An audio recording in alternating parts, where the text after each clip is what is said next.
titre vidéo bi ngeen gis benn technique manipulation la boo xam ne Omzo Dollar da koy faral di am ci biir carrière am vidéo bi lu tax ma ne siisu man la dama leen ko expliquer lan moo ma siisuloo ci rap galsen bi en particulier ci Omzo Dollar. 2006 officiellement si lañ xam ni Omzo ñëw na ci rap bi en 2006 ñi juddu 2000 ils avaient 6 ans ñi juddu 2001 ils avaient 5 ans donc ça date am na ñu bëri fekke wuñu mais yàlla mën nañu ñun fekki nañ am na lu ñu fekkee âge d'or rap galsen comme ni ma ko yàgg waxee c'était en 2007 ak avènement Dirty South yoo xam ne américain ñu ko doon def gis nañ ni ça a beaucoup influencé ku ci mel ni Jum bi dugg na ci gis nañ Kanaba tamit mu porté flambeau génération boobu noonu ci kaw loolu noonu amoon na influence yu bëri ak musique bu mel ni Crunk on a vu que Med Metal genre style boobu la doon def et à côté y avait un groupe de boys yoo xam ne nekkoon nañ ci Cap mooy waa Cap si bloc après seen évolution carrière gis nañ ni am na koo xam ne moo gën a porté flambeau mooy Omzo Dollar moom moo ñu intéressé ci vidéo bi donc Omzo Dollar 2006 mu commencé ak ay copains ils se font un petit nom ci seen quartier et tout gis nañ ni officiellement aussi en 2009 si li ñuy xool bu leen xoolee miniature photo doo am dara bi c'est copyrighté en 2009 maanaam 3 ans après son bu ko gën a propulsé boo xam ne nit ñi si lañ ko gën a xam man mii di wax ak yéen si laa ko gën a xam mooy doo am dara ñu bëri ñu ngi ko doon titré Bangala mooy Bangala c'est en rapport ak lu ma bañ a tudd ci vidéo bi ndax YouTube la ñu nekk donc c'était un son sec tranchant metti vraiment boo xam ne choc value la loolu américain bi wax ça percute parce que la façon dont mu amené son bi mu explicite ak style musique boobu noonu à l'époque c'était nouveau wax naa ne Kanaba moo nekkoon di toj ak Papa Cheikh et tout ça mais à côté gis na ni y avait des jeunes yoo xam ne ñu ngi am benn talent ñu ngi am benn affaire yoo xam ne ñu ngi koy démontrer et Omzo foofu la créé venam di dem pas plus longtemps ñu gis Fresh ñëw na tamit Fresh c'était la concrétisation ak signature am aussi parce que gis nañ ci en tête bi Buzz Lab Cap si Block ak Réplique groupe ñoom Med Metal la boo xam ne mentionné naa ko sànq donc analyse la ñuy def parce que il faut moo jox leen chronologie pour ñoo xam ne fekkee wuñu Omzo Dollar entrée am ci game bi c'était entrée bu fracassant bu brut ak ay termes yoo xam ne amul censure te loo xam ne c'était encore jamais vu mun naa wax ni ñu bëri amuñu woon fi def genre musique yooyu noonu même Kanaba sax amul woon sañ-sañu explicite à ce point Omzo foofu la fële donc déjà ça va rendre les gens perplexes am na yoo xam ne ils vont adhérer les plus jeunes boo xam ne ñu ngi toll seen adolescence et tout ils vont s'identifier à ce genre de son parce que bu ñu nekk seen biir noonu la ñuy waxtaanee tout ça xam nga c'est un peu seen vie la daal c'est la jeunesse on peut cautionner ça mais les plus grands ça va être un peu compliqué ñoom ci seen entendement genre mën nañ gis ni kii dafa réew et tout ça plus ñu dem en 2010 mu ñëw officialisé je peux dire en 2010 2011 2012 si branche boobu noonu xam ne signé na Buzz Lab il était confirmé là-bas mu ñëw avec son premier son officiel boo xam ne clippé na ko muy I Will Be Fine donc I Will Be Fine ma def la résumé ci son boobu noonu son boobu y avait aucune censure dafa joxe ay tour ay exam yoo xam ne fooye nañ xolom et tout ça wax ci tamit tellement explicite te son boobu avec les années maa ngi ñëw un peu dans le présent def na interview yoo xam ne après dinaa si ñëw il regrette ce son là parce que c'était trop cru ay vrai nit ay tour wax na ko mu ne ay bee lañ quoi pour ne pas dire li ngeen xam voilà donc ñu xam ne Omzo c'est sa nature et tout ça mu ñëw PMC pour muy clair dans les courants 2013-2014 annoncé na ko mu repoussé date et tout te ci biir loolu noonu defoon na benn freestyle bu annoncé projet bi mooy maa ngi ñëw remix am benn baat bu explicite boo xam ne joxe na ko à l'endroit de Wally Seck parce que ñu bëri ñu ngi doon taxé Wally Seck borom ñaari tour moom mu ñëw ci aspect boobu noonu ñu avancé les années PMC pour muy clair un projet boo xam ne aussi si veine boobu noonu Midi Pile Mariama j'ai eu peut-être 2-3 thématiques Mariama ak sama bopp clippé na ko aussi nice game voilà donc ñu ngi découvrir Omzo peut-être mu ngi xool yeneen palette mais toujours cru toujours wax yu explicité et tout ça et même à l'ancienne am na benn son bu ma fàtte bu mu def shori bi lool Med Metal moom ak Sir Malik aujourd'hui Lick Flow à l'ancienne ñu defoon son bi tamit cru moo xam ne zéro censure c'est un choix artistique il faut wax ji mel noonu mu ñagas ñu dem ba ci biir PMC génn concrétisation Omzo waa bokk na ci gars yi tout ça ñu am benn cassure Omzo bàyyi na rap on ne sait pas pourquoi après la mixtape mu bàyyi pendant ce temps-là un ovni est venu muy Dip Dominique Prera Dip bu mu ñëwee il a tout fracassé parce que kenn xalaatu woon ni y aura keneen kuy diir mbagg Canabasse ci période boobu noonu c'est vrai que Zo mu ngi doon def un nom mais Canabasse il était toujours installé Zo c'était peut-être le numéro 2 Buzz Lab avec malgré ñi fa nekkoon donc Dip bu mu ñëwee il a tout fracassé yaakaaruma ci kenn xam nga même avant ça def na mbapat il a fait des cyphers toutes les vidéos sont là il a échelonné et à un moment tac bis ni ki tey premier mixtape 2014 ça casse tout fekk Omzo il a la retraite maanaam bàyyi na rap pour des raisons peut-être pression sociale et tout on sait pas on n'a pas trop de détails si bàyyam bi de son côté ci li mu expliqué ci sortie mu bëri on le piquait Dip genre moo la mën affaire yoon si li mu wax aspect ego bi aspect compétitivité et tout ça on voit un boy yoo xam ne mais en même pas 1 an 2 ans il commence à se faire un nom ñëpp xam ko mu imposé wu après si le rôle les gens du hip hop là yoo xam ne ñu ngi def ay vidéos sur YouTube et tout pour ne pas dire le nom commencé def comparaison yi des gens lambda comme ça yi def comparaison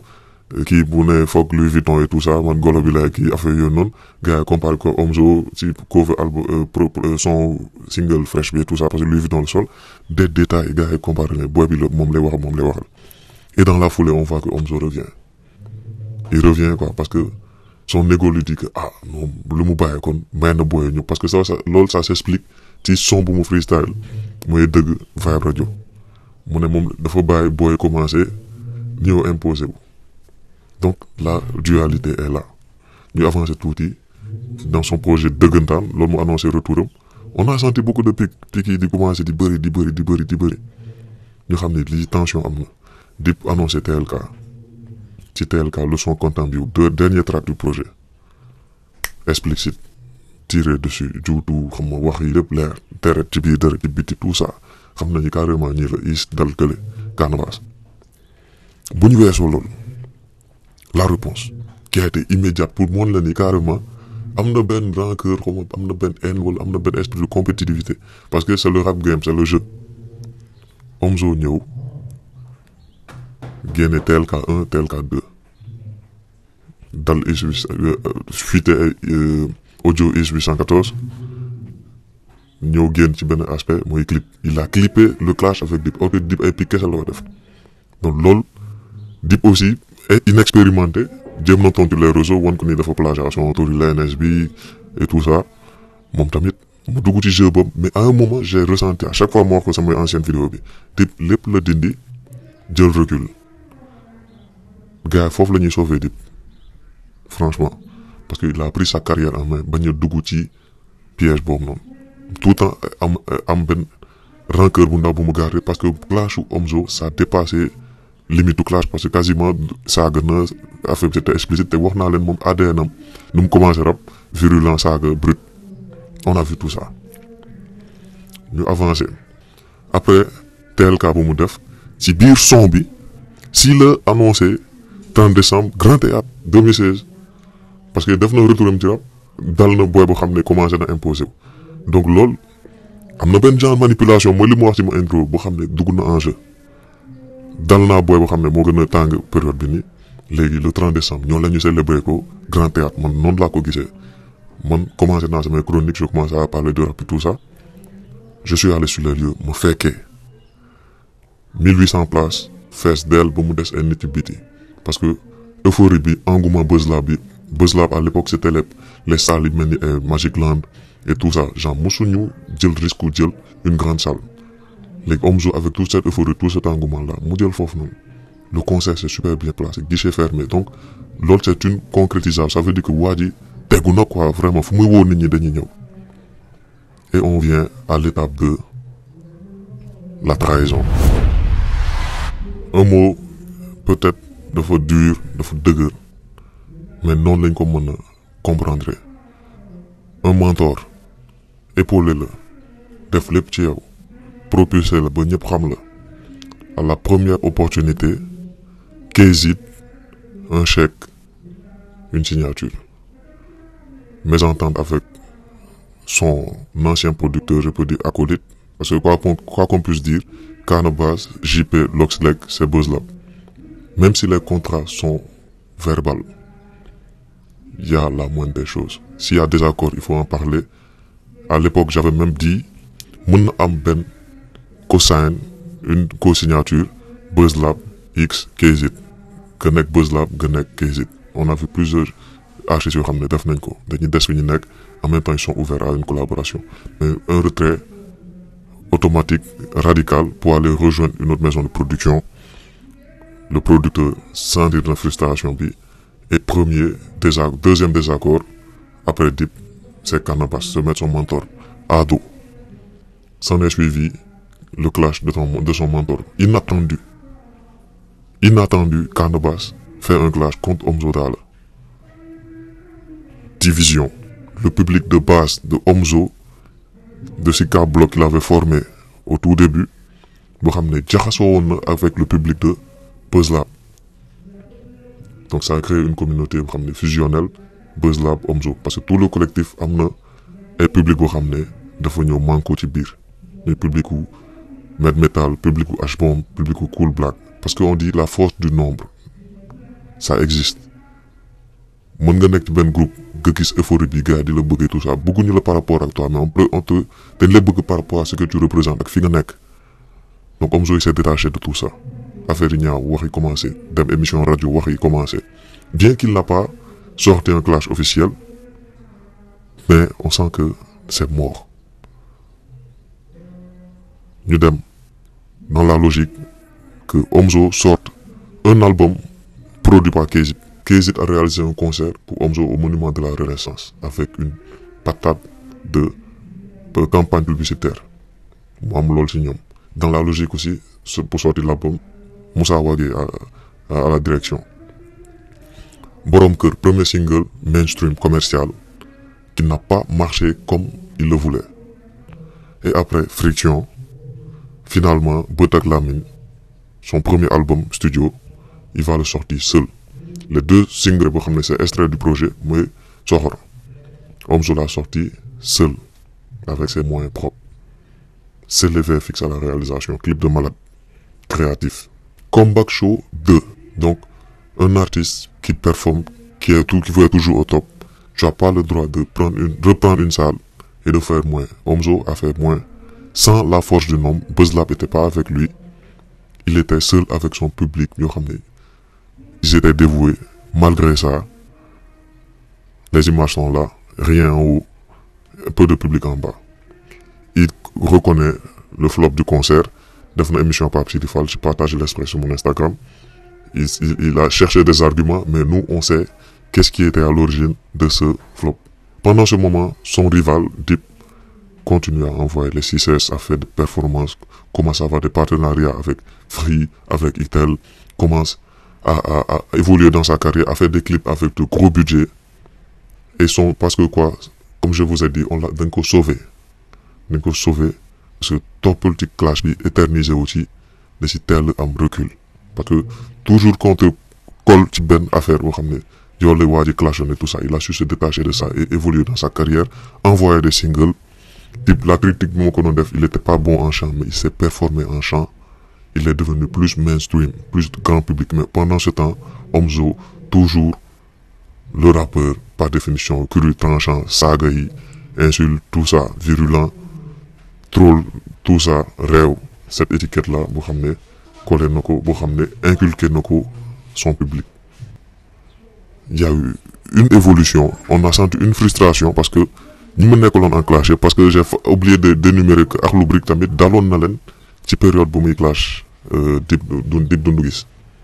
Il s'est mis à dos beaucoup de gens. 814. Beaucoup de rappeurs, c'était pas le grand amour. Genre, il était détaché, BuzzLab, tout le monde, il avait tout le monde à dos.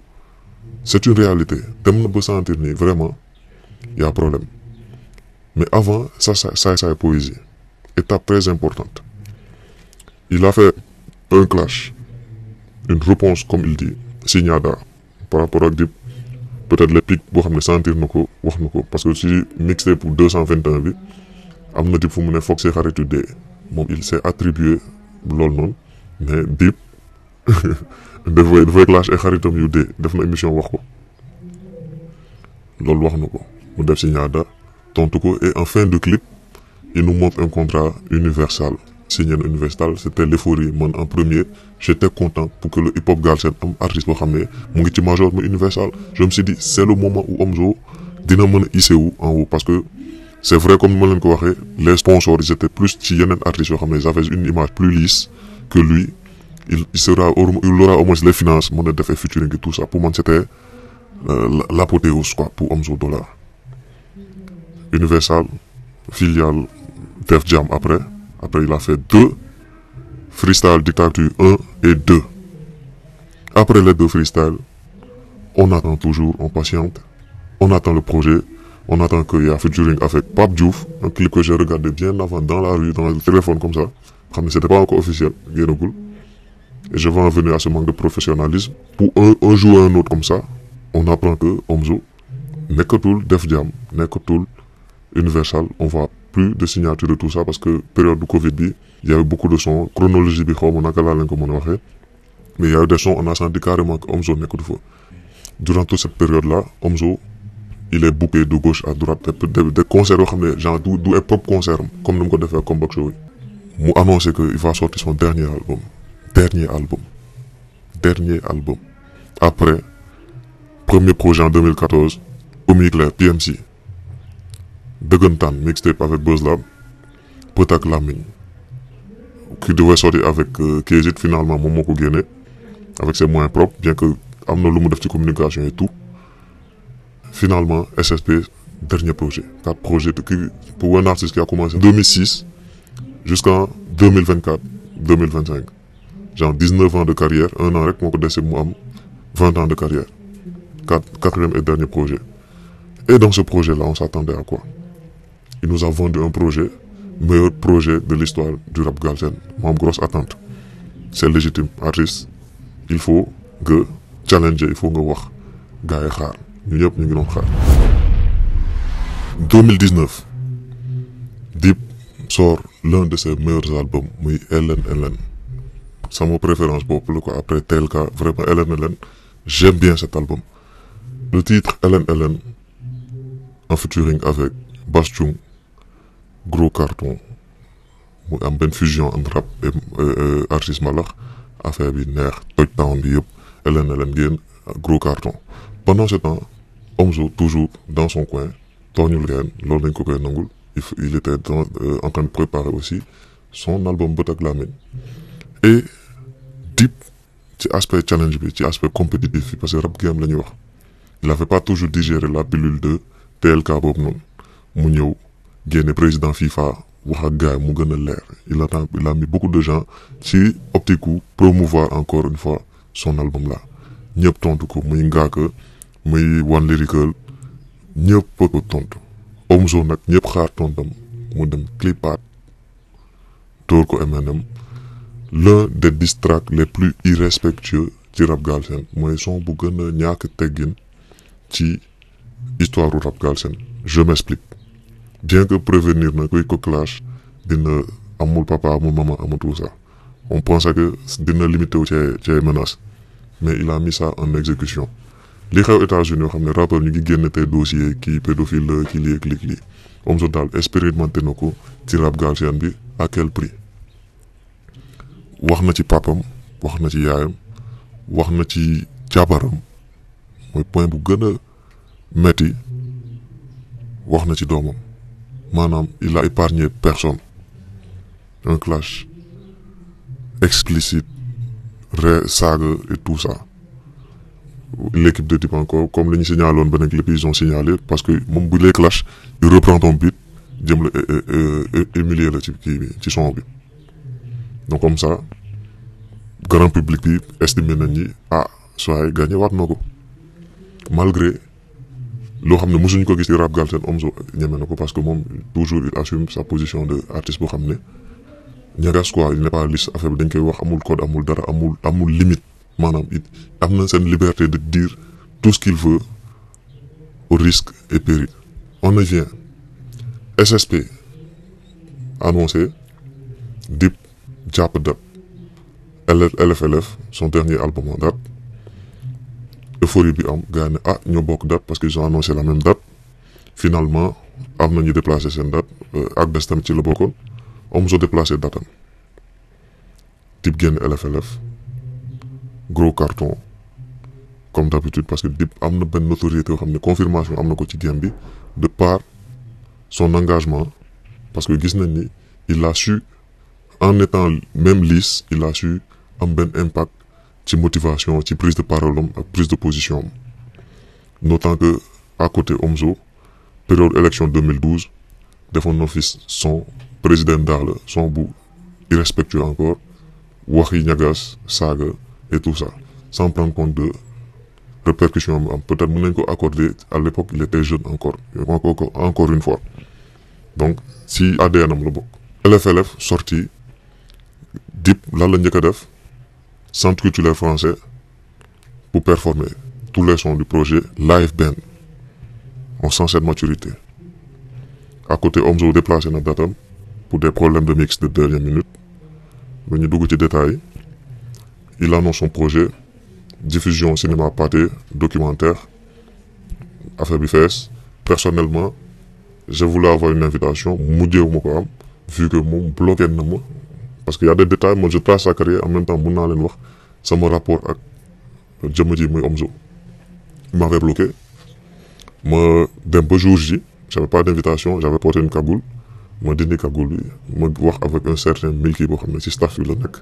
ma ne xam ne nga mu ne ma wax mu ne ko mun naa dugg mu bàyyi ma dugg ci salle bi juste pour écouter parce que il m'a vendu que ça sera l'un de ses meilleurs projets ma déglu am na benn instant mu ngi def performance am ak public am mu ngi may gis ma sol cagoule mais sax cagoule ci biir xamu ni sax man la or qu'il m'avait bloqué parce que j'avais révélé que defoon na son clash Wally Seck après quelques années gis nañ ko studio ak Wally Seck donc probablement am na son buy gën ci ñoom ñaar mu démentir ko loolu yëpp mu ngi sama Instagram ngeen dem xool ko et finalement bu muy def campagne pour son concert là boo xam ne moom lay tëjee wax na ni finalement dem na studio donc il m'a donné raison il m'a bloqué injustement ma dem gis performance bi avec son public et tout ça mu teg projet bi en gros un projet ci man c'est pas l'un de ses meilleurs projets parce que man j'ai mille fois préféré dëggantaan qui a été assez personnel que projet bi nii voilà muy ça c'est positif et loolu c'est mon avis c'est personnel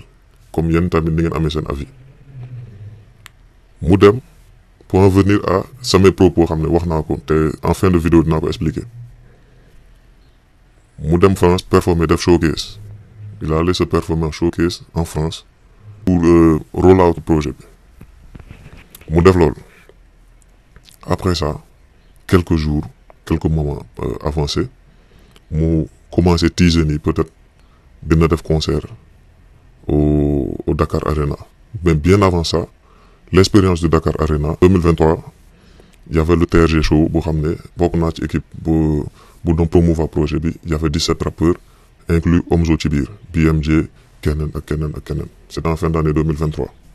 dugg ci 2024 Omzo en faisait partie ci période boobu si la gën a ressentir que Omzo il fonctionnait seul te mu ngi ci benn mal-être boo xam ne ça se transmettait ci projet SSP bi moi j'ai senti ça SSP ci man c'est l'album de la frustration c'est l'album du regret c'est l'album de si je savais parce que on sent que mu ngi dal nit ñi peut-être ils se travestissent ils font ça mais ñoom ñu ngi avancer ci seen game ñu ngi dem mais moom le fait de dire que les autres se travestissent moom il a essayé d'être commercial que ça n'a pas marché son image n'étant pas lisse n'étant pas une image boo xam ne nit ñi dinañ bëgg collaborer ak moom la seule collaboration à ce moment que moo xam ak Omzo c'est KPM boo xam ne récemment la ko def ci période bu mu génne projet bi donc il a jamais été égérie d'une marque wala boog côté businessment parlant ñu gis carrément Omzo rap bi moo tax mu àgg ci niveau bi nii musicalement parlant tamit c'est pas des prouesses comme des live comme ni ma ko wax ak Dip gisuma Omzo def ko gisuma yooyu yëpp. Donc pour en revenir au TRG ñu def communication bi dem ci gox artistes yëpp pour mën a promouvoir événement bi. Omzo il nous a accueilli à MCU Wakam boo xam ne foofu la doon pris souvent pour un artiste boo xam ne autant d'années ci game bi amul sax home studio loolu c'est son choix personnel mais pour respecter li nga def respecter son public pour mën a dund créer sa art convenablement war nga am sa home studio sa gàlle nga def say son loolu c'est mon avis personnel. Mais moom beaucoup de personnes nee nañu MCU la doon def kii peut-être qualité matos bi neex na ko et tout ça on n'en disconvient pas mu accueillir nous foofu pour la signature officielle maa ngi foon mu ngi foon on s'est vu et tout ça man mu wax ak moom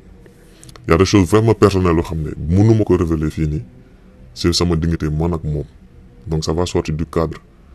professionnel man instant j'essaie de faire une vidéo boo xam ne enseignement lañ si jëlee ñu analyser carrière am lu tax mu yegg ci niveau bi man foofu lay waxee ndox sax bu ñuy war a naan sax pour accueillir son public les journalistes amuñu ko woon foofu donc man maa dem ak sama propre xaalis dem ci boutique bi jënd ay pàggu ndox teg ko foofu ba Moustapha Marmite du Cœur Sénar Vision grand bi mun a mat sax moo jënd ndox bi pour kii nii pour conférence de presse bi j'ai fait ça de bon cœur quoi. Tafa étant donné que yóbboon na rappeur bi palais y avait des polémiques et tout ça mais il a tout fait pour que 17 rappeurs am encaissement ñu fayal leen ñu war a performer def communication bu jéegi dayoo chercher partenaire am soutien état bi lu hip hop Galsen la première fois que mu war a performer au stade TRG mu nekk une grande pression on a passé 3 mois de communication dem ci région yëpp def tout le nécessaire pour affaire bi nekk une grande fête mais finalement quoi à la grande c'était pas une grande surprise parce que salle bi dafa ngand feesal lu ñu et incompris Omzo boo xam ne tey sa public mooy ñëw di wax dañuy bëgg rap Galsen dañuy soutenir et tout on a rien vu on a vu aucun soutien vraiment pour le hip hop Galsen te loolu je vous pose la question la faute à qui ñu avancer peut-être échec u TRG bi titillé na Omzo comme c'est l'homme des challenges jëloon na Grand Théâtre jël na Monument de la Renaissance et finalement il fallait mu xool feneen fu gën a challengeant mu dem mu jël Arena bu mu jëlee Arena mon premier réflexe je me suis dit là c'est une folie quoi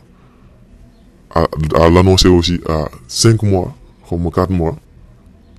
c'est peu et que plus de temps quasiment même 1 an moo gën pour pouvoir promouvoir cet événement et quand je l'ai dit defuma ko ngir siisu comme ni ngeen ko waxee c'est un conseil bienveillant pour par expérience bëgg mu réussir concert bi et le réflexe de Omzo Dollar c'était quoi comme que moom amul filtre amul lu mu ciy bañ il est venu dans mes commentaires te ça dina leen jaaxal parce que bloqué woon na ma mais pour revenir à l'histoire bu ma demee Abidjan ci kaan bi le lendemain Omzo gis naa ni daf ma débloqué pour venir me parler et cette discussion là peut-être di ngeen wax ni dinaa leen may preuve à l'écran je vais pas donner les discussions bu ñu am ak moom mais xam la ni man ak moom am na fu ñuy jaar on se connaît xamante nañ bu baax moom bu seetaanee xam na li may wax Momo Diop son premier manager xam na man moom xam na on se sait xamante nañ. il m'a envoyé un message me disant bu ma ñëwee ci cinéma party bi je suis venu piéger son public toujours des on m'a dit xam nga di wax ci biir wax bi j'ai profité aussi pour conseiller ko wax ko ay wax xaw ma na dégg na ko wala déggu ko mais wax naa ko te moo xam na ma xam foofu jeex moi malgré que daf ma bloqué durant toute cette période là j'ai toujours traité sur lui album Bët ak Lamine def naa ci première écoute lépp actualité boo xam ne concerné na ko en bien en mal tout ça c'est sorti maa ngi ciy wax ça n'a jamais été une barrière pour moi de parler de lui objectivement comme ni ma ko yàgg defee le stade Arena 2 expériences la fa am j'étais allé à l'Afrima mooy fu ñuy sargale tous les artistes africains et tout ça les Asake les Didi B ñëpp a ngi fa woon salle bi mënu woon fees c'est une grande salle et pour un concert dem naa TRG te wax naa la expérience ma fa dund à ma connaissance 2 fois que le stade Arena a été plein l'un c'est le concert de Youssou Ndour 2 c'est Ousmane Sonko te xam nañ nu mu demee gars yi amour ak attachement bu ñu am ci Ousmane Sonko daf leen jaral ñu dem ba foofu feesal ko configuration yi lenn la quand on prend une salle c'est pour la remplir ne me dites pas non on va faire à peu près c'est pour la remplir échec ou arena bi képp ku taxaw on a échoué le rap Galsen a échoué on n'a pas rempli ces salles avec 17 artistes yoo xam ne ils pètent les scores sur YouTube partout ñu ngi am ay chiffres on a échoué sur ce point-là Omzo veut prendre cette salle et dans cette intention de prendre cette salle c'est pour la remplir fu mu juumee dinaa ci wax te dinaa wax ci manipulation boo xam ne après def na ko à mon humble avis nu ma ko xalaatee. Premier concert comme Box Show Marodi Events moo ko organisé donc il y a une maison d'événementiel fiable boo xam ne jël na en main concert bi mu am une réussite avec toute l'euphorie ak lu mu créé yëpp foofu noonu. Deuxième concert Marodi Events détachement Buzz Lab bi wax naa leen ko am na lu mu wàññi foofu am na lu bëri lu wàññeeku woon ci moom te nous on est conscient de ça. Le concert de Kézit les moyens étaient mis te foofu noonu c'est comme le CICES on aménage un espace on met des barrières pour limiter nombre contenant de nit buy am ñu tëjee ko noonu mu jouer ci suuf jouer wul ci kaw ci suuf la jouer. Tous ces événements yoo xam ne am na ci réussite il a réussi avec un accompagnement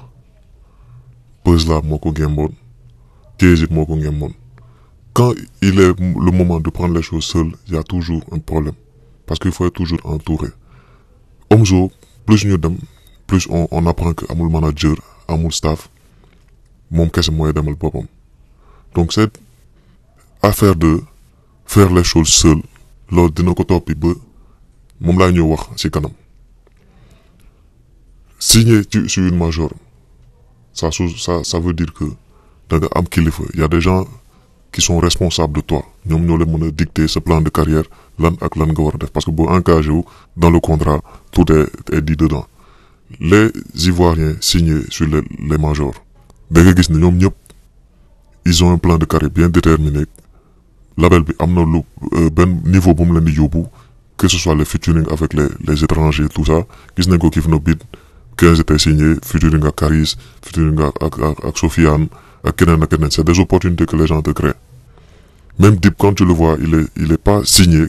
mais son management ku ci mel ni Jean-Pierre Seck boo xam ne fondateur 45 scientifique qui a sorti le premier album de Booba et de Lunatic nga xam ne il lui crée des opportunités de malade featuring ak ay Youssoufa ak keneen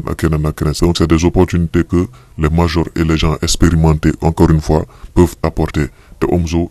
amul loolu Omzo il a pas de background amul kenn ko xam ne vraiment day nekk à ses côtés ba la signature du TRG il était pas accompagné de manager lu rare yenn artistes yëpp am na manager mais moom il voulait tout prendre en main et loolu noonu mooy causé pertam je peux dire donc on y revient organisation du concert boo xam ne moo waral coow li le concert Dakar Arena comme nu ma leen ko waxee 18 000 places la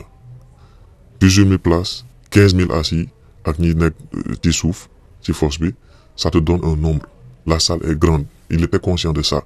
mais étant donné que Omzo s'est mis à dos tout le monde il fallait mu xool benn stratégie les adopter donc quand je parle de manipulation encore une fois da ngeen may déglu bu baax les choses se sont passées comment prendre un promoteur méconnu qu'on ne connaît pas xamuñu fan la toj tu viens à quelques mois cinéma pâté conférence de presse dans la foulée comme ça ñu yëg ko noonu j'avais un représentant bu dem foofu seetaan et tout ça seetaan naa tamit la vidéo en direct sur YouTube le gars on lui demande c'est quoi ton expérience nanana qu'est-ce que les choses sont prévues wax nañ collaboration dem dig parce que xam nañ y a beaucoup de paramètres yoo xam ne ça va être en jeu c'est une grosse pression c'est beaucoup de travail Omzo délégué ko cette personne là dellu France bàyyi ko liggéey bi pensant que affaire yi dina nekk miracle à sa grande surprise les choses sont pas passées comme prévu le projet SSP amul promo amul clip amul dara lu attrayant yoo xam ne ça montre aux gens que on part vers un concert. Les grands artistes encore une fois saa yu ñu defee concert am nañu ko approché Vigie boo xam ne bërki Demba Ndiaye la ñëw saa yu war a def esplanade am na bruit bu muy créé am na clip am na affaire yoo xam ne da koy indi. Omzo dans son cas qu'est-ce qu'il a fait xam na ni y a pas de grosse communication derrière amul clip amul panneau publicitaire amul dara il était condamné à maintenir la date xam ni lii moo fi sa donc il va partir vers s'il fait pas attention benn échec. Le truc de showcase dont je parlais ci Urban SN c'est un truc boo xam ne du deñ la hype que Omzo a eu c'est pas cette hype là qui va continuer parce que les années se sont passées taamalul publicam et innovation et performance il a perdu beaucoup de son public ak public buzz la bi tamit màgg nañ ñu ngi ci yeneen affaire donc Omzo qui nous revient stratégie numéro 1 si dernière minute yi il commence à se caler dans les émissions on part pour une émission confidence tu es en embrouille avec ton mentor le koo xam ne defal na la lépp sa carrière vous êtes en mal kenn deful premier pas dem wax ak kenn ku nekk tey nga sa bopp kii tàkk na fi jabar fii ngente na fi vous êtes jamais parlé on sent dans l'émission qu'il y a les regrets on sent la diffamation le fait de dire que Chicks ton meilleur ami t'a trahi à quel but ñu yërëm la qu'on ait pitié de toi ñu dem ba ci biir tu nous parles ta relation avec Canabasse on sent le regret pourquoi à ce moment-là pourquoi faire une émission pour exprimer la situation boo xam ne genre ça t'attriste quoi neexul la mais tu viens en émission pour en parler à l'approche de ton concert alors que cette émission ça rentre dans le cadre de la communication de ton concert or que de bonne foi ne bu sincère tu as eu 8 ans xawma 7 ans pour mën a dialoguer pour mën a créer loolu noonu wax ak moom rien ne t'empêche de parler avec Canabasse sa grand frère la clash na la parce que dafa am lu ko metti ci yow en tant que petit frère yow yaa war a dem vers moom wala créer loolu noonu pour gars yi jubóole leen mais c'était toujours radical dans tes réponses que doo jubóo kenn doo lii genre on te laisse seul dans ta bulle comme bët ak làmmiñ tu restes sur ton nuage là tu t'isoles tout ça mais après mûre réflexion tu viens comme par miracle à quelques jours quelques semaines de ton événement tu nous fais cette sortie là le lendemain je prends ma pancarte parce que j'ai senti que kii il a besoin de soutien billahi wallahi taalahi intention boobu la amoon encore une fois bi ma waxee na pousse date bi pour mën a gën a mën a communiquer parce que je suis toujours de bonne foi malgré fu ma jaar ak nit ki malgré les échanges que j'ai eu avec lui ma defal ko pancarte bi mu suscité vraiment rataxal jubóo bi parce qu'on a dit vraiment à ce point là gis naa ni sax y a un basketteur bu proche ci Buzz Lab bi tur bi laa jàppul sax partagé na sax sama photo la photo est devenue virale il y a eu beaucoup de commentaires mu viral quoi carrément gars yi ne il est temps renoution Buzz Lab bi parce que xam na ni su dee parandoon ci Omzo kese une communication xam ni comme nu mu ko jàppe woon day dem def arénaam bi y aura une catastrophe sénégalais xam nañ ils sont émotifs émotion lañuy doxee ñu xam ne réunion Buzz Lab bi day taxaw si toutefois Canabasse encore une fois man maa bind Canabasse wóol Omzo pour créer débat ne maa ngi sa buntu gaal yi tout ça j'ai même reçu un commentaire benn boy nee na ma grâce à sama pancarte moo tax mu dem fekk arena grâce à li ma si jàppee ñu bëri jàpp noonu lañ ko concevoir te y a jamais eu de retour ci Omzo gis na ni poste bi tout ça loolu xaaruma ko parce que defuma ko ndax moom je le fais pour bonne foi pour le hip hop Galsen encore une fois mu wax leen ci TRG bi yéen a ngi wax bëgg ngeen rap Galsen man comme Moustapha Sénar Vision buñ ma impliqué ci projet bi bu ñu demoon ci premier jour xam ne artiste dem nañ fa conférence de presse bi maa demal sama bopp grand bi gis ma ci pet ne ma naa ñëw Galsen parce que muy gis sama liggéey on a fait une réunion chez lui waxtaan ba génn waxtaan bi maak mu waxuñu ñaata la may fay ci promotion bi parce que je partais de bon cœur laa doon demee bàyyi sama yite yëpp j'ai tout lâché pour mën a focus si événement bi pour ma am réussite affaire bi am échec ñëpp dirait 10 ans que ñoom dañoo soutenir hip hop Galsen man loolu contradiction boobu bëgg naa ñu ñëwaat ci donc ma def sama pancarte ma gis Ousmane Sonko jël foofu mu feesal ma xam ne on a l'approche de kii mu defaat pancarte ma ne Omzo Dollar wóol Ousmane Sonko lépp pour créer benn affaire de troll tooñ waxtaan affaire na créer benn ouverture pour gars yi mën a bàyyi xel projet parce que gisuma panneau publicité gisuma dara chauffeur de yóbbu nit dof sax wala événement BMJ bi au moins tu vois des visuels nga yaa gis moyens yaa ngi si nga xam ne peut-être de son côté Omzo amuloon lool ma ne man naka laa mën a jàpp ci communication bi te billaahi bon cœur laa si doon demee. Donc si on voit que cette personne-là me manque de respect ci benn conseil boo xam ne jox naa ko te public mu ko si jàppale parce que comme li ñu waxee l'injure est l'arme du faible nit bu amul argument boo xam ne mënoo défendre sa bopp saaga rek ngay mujj te Omzo vraiment il utilise trop cette méthode de saaga réew et tout ça or que loolu amul njëriñ nit bu respecter boppam tu te comportes pas comme ça man j'avais rien contre lui en tout cas man loolu laa jàpp mu doxalee noonu def ma ennemi aux yeux de son public aussi ñu def ma ennemi mais bu ma doon def démarche yooyu noonu ça crée la confusion ne waa kii xanaa te ko noonu et tout ça te mu ngi koy defal lii boo xam ne maa ngi pousse gars pour ñu gën a bàyyi xel événement bi mooy sama dernier pancarte bu ma def maa ngi koy def ak sama tànk yu weex maa ngi war a dem entraînement gars yi di ma reetaan ma bind jour yi moins 10 affaire lépp créer engouement gars yi bàyyi xel événement bi billaahi ñu bëri concevoir ko noonu les plus intelligents noonu lañ ko concevoir les gens qui comprennent pas ñoom tamit mooy loolu ils vont jamais comprendre encore une fois ñu dem invité ma émission ma def sama tournée médiatique ma dem Urban SN moi j'ai mon caractère de critiqueur man je suis pas chroniqueur man je suis un créateur de contenu boo xam ne damay wax sama point de vue ak sama taxaw seetlu selon les statistiques selon engouement artiste bi tout ça li mu wax dama koy waxaat Omzo Dollar a un public de showcase mais le fait que mu def sa communication de jubóo et tout ça loolu mën na sax faire augmenter les gens yoo xam ne ils étaient nostalgiques de Canabasse gën nañ gis Buzz Lab et tout ça mën na créer engouement xam ne gars yi gën a ñëw te finalement gis na ni il a annoncé pour wax encore ci manipulation bi aussi la façon dont il a annoncé jubóo ak Canabasse bi Pape Sidi Fall ñëw fekk mu watu à quelques jours de l'événement côté émotif mu wax ni finalement déggante na grand bi nanana Canabasse sera de la partie Buzz Lab kii nii ci man c'est malsain au fond de moi xam naa lool mais au grand bi bëggu moon wone lool noonu pour bañ a yàq bés ba mu juboo Canabasse gars noonu lañ ko xam ne à quelques jours genre après tamit wane na pousse na affaire de 2 semaines pour pouvoir avoir plus de temps donc ça revient encore si li ma ko doon wax puusal kii bi il se rend compte que foofu noonu du way caaxaan il faut plus de temps mooy li ma ko doon recommander lépp ma teg ko pièce à conviction jusqu'à ce que les choses se fassent gars di ma laaj ma tegee dem wala du dem gars yëpp jàpp nañ damay dem ñoom ñëpp et am na tamit lu ma metti nit wax dëgg dafa baax ci nit quoi parce que gis naa ni le milk qui m'a fait entrer ci beneen milk entrer ci kii bi cinéma pâté bi ma gis ci commentaire bu ma sama dernier post bu ma def mu ne man la veille dama ko naan dama woote pour am accréditation ñu bañ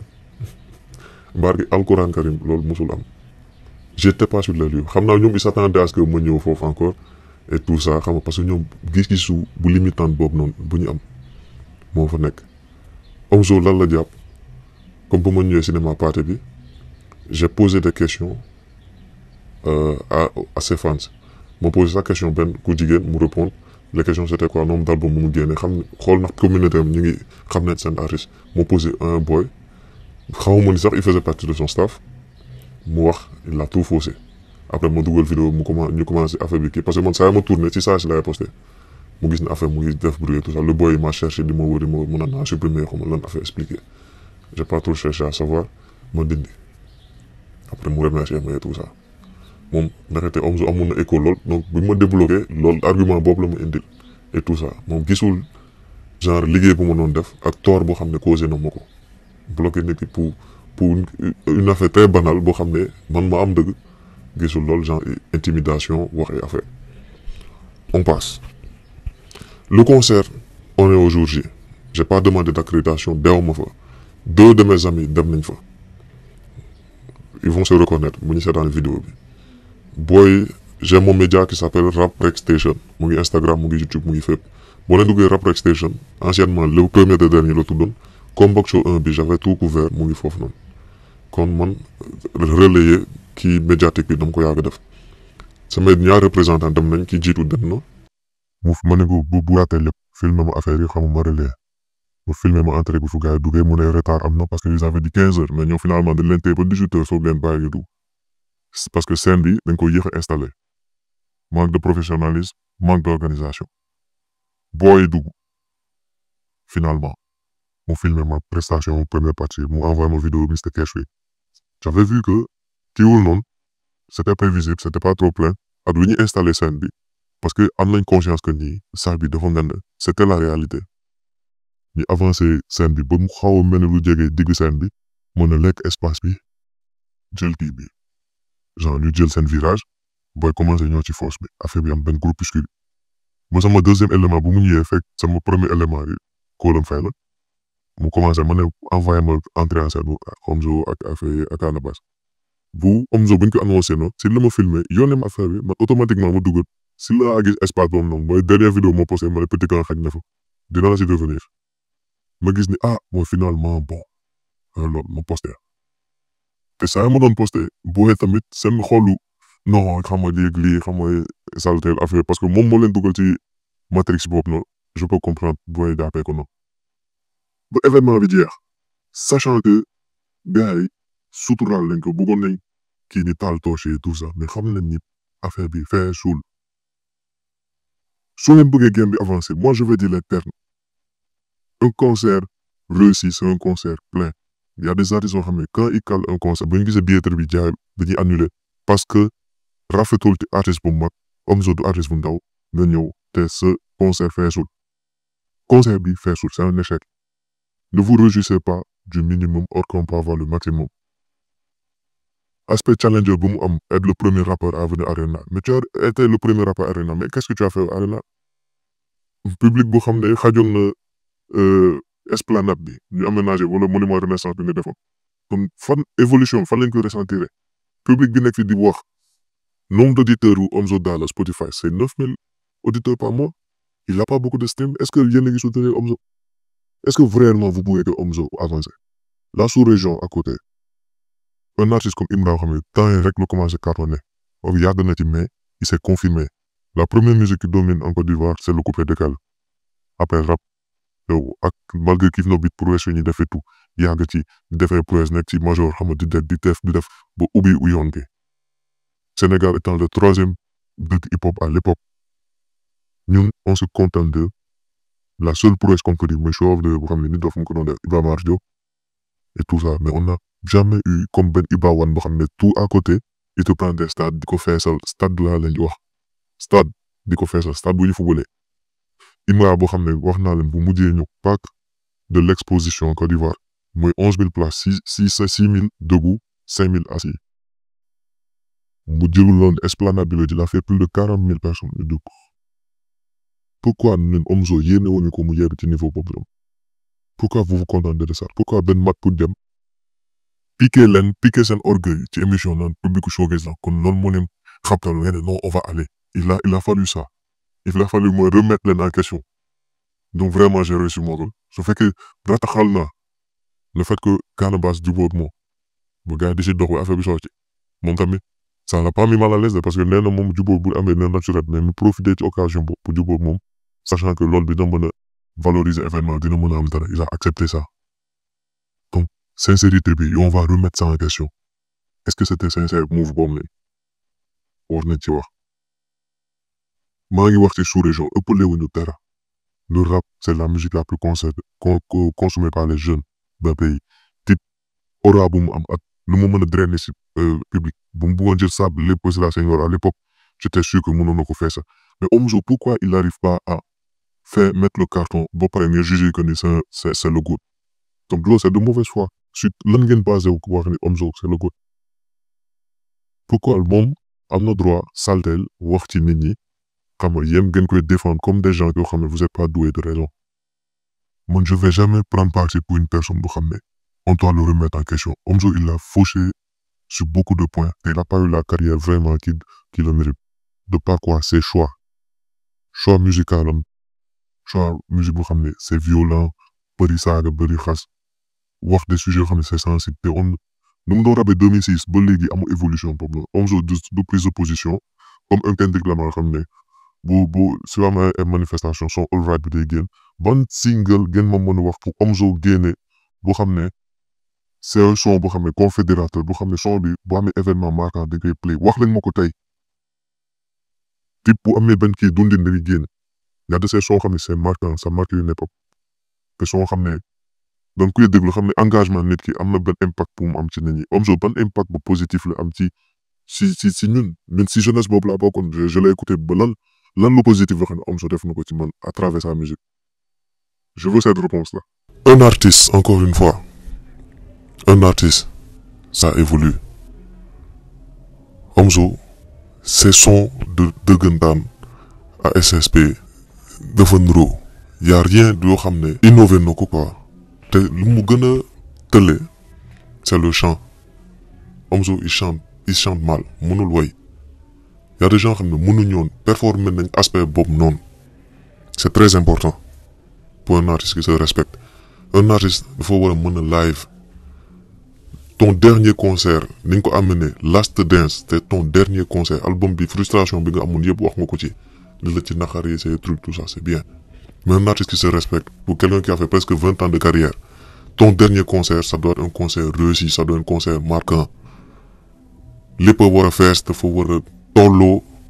ak le GOAT dont tu te revendiques. Le GOAT buñ la fal noonu sur quelle base Omzo ban impact la am ci rap Galsen man loolu laa bëgg a xam. lu dul punchline ego trip tout ça ban impact wax naa leen culturellement lan la fi way loo xam ne defar na nit man bëgg naa ko xam quoi pas fanatisme wala dara. carrière am dese na ko de su dee il veut toujours continuer c'est des points à prendre en compte. Un artiste ça évolue ça grandit. Canabasse li mu noo rabee à l'ancienne ak léegi nii yaa am na différence ak nu mu taxawee sa façon de communiquer. son buy joxe billetterie sa projet nga saaga quoi saaga bu explicite boo xam ne jotewoo sax ak waa rap wolof moo rap ci histoire bu ñëpp xam keneen nga jote Twitter on dit clash ko saaga quoi genre créer benn choc value encore ci xelu nit ñi loolu ci man ça rentre encore dans le cadre de la manipulation. média bëgguñu la doo seen favori parce que léegi la ak la luñ la bañee page yi ngay wax yëpp ñu ngi relayer tous les artistes yoo xam ne ñu ngi otoom ñu ngi leen di relayer joxe leen de 1 franc te ñu ngi leen koy defal mais ci ban base lañu mën a wax ni Omzo il a été boycotté lan la def loo xam ne boycotté nañ ko. s'il y a une remise en question boo xam ne am na ko il doit l'avoir avec lui-même il doit faire la paix avec lui-même. son truc de jubbo ak waa Akhlou Brick mu annoncé ko ci xuur Real Talk man maa ngi suivre lépp. c'est à la dernière minute xool mu ne c'est quoi le truc parce que toog gis naa ni amul sens quoi après jubbu naa ak ñoom comme ça à l'approche de ton événement jubbu nga ak Buzz Lab jubbu nga kii genre on essaie de kii refaire def ay sorties encore dem na si Cheikh Fou Style def sa émission encore wax ji encore comparaison ak Dip xam nga encensé encore dem nga RTS def nga sa émission encensé tu as coupé la tête du chef 2 fois donc c'est toi le chef et tout ça. man pour moi un chef ça fait des moves de chef. Omzo ba léegi deful benn move chef boo xam ne man mun naa ko retenir ci carrière am lu dul à Will Be Fine sa premier single tu rabaisses la femme boo xam ne après tu as des regrets là-dessus. ay saaga clash saaga yu explicite saaga nga ndey nit boo xam ne yow sax am nga gêne loolu ça te met mal à l'aise parce que émotionnel bi il faut faire la part des choses. Dip ak lu mu munti wax il a des mesures bi di benn yoon la saaga ci son te saaga bi sax àggul genre da ko xaw a mel lu ko censuré parce que c'est qu'il représente quelque chose. Omzo nekkatoo xale 40 ans mu ngi xeeñ bientôt donc il faut faire des moves de grand. su fekkee rap bi dafa xaram dafa lii dafa laa xaalisu rap lii yaa ngi def c'est très contradictoire aussi si point yu bëri yow yaa opté pour ce genre de rap vulgaire.